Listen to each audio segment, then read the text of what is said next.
عجب صبر خدا دارد.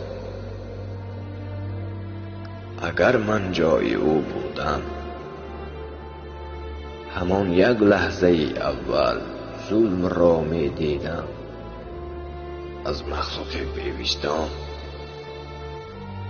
جهان را با هم از زیبایی و زشتی برای یک دیگر ویرانه می کردم.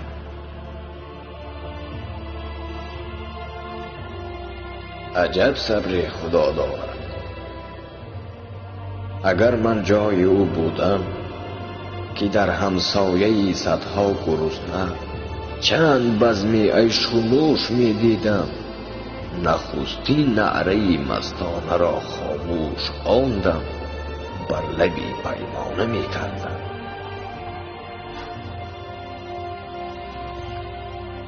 عجب عجب صبر خدا دارد.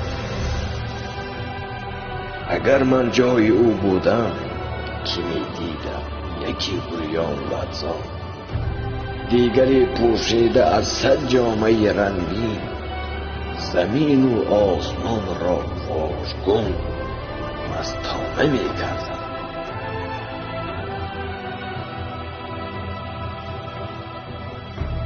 عجب صبر خدا دارد.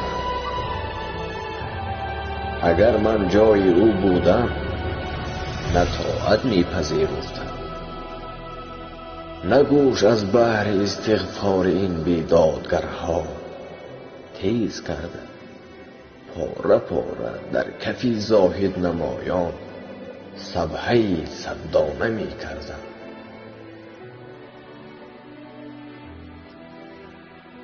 عجب صبر خدا دارد. اگر من جای او بودم برای خاطری تنها یک مجنون صحراگرد بی سامان هزاران لیلی نازآفرین را کوه به کوه آورده آواره می کردم. عجب صبر خدا دارد. اگر من جای او بودم به گرد شمع سوزان دل عشاق سرگردان سراپای وجودی بی وفا معشوق را پروانه می کردم.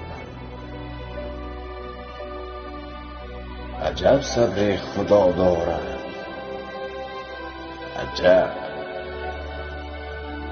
عجب صبر خدا دارد.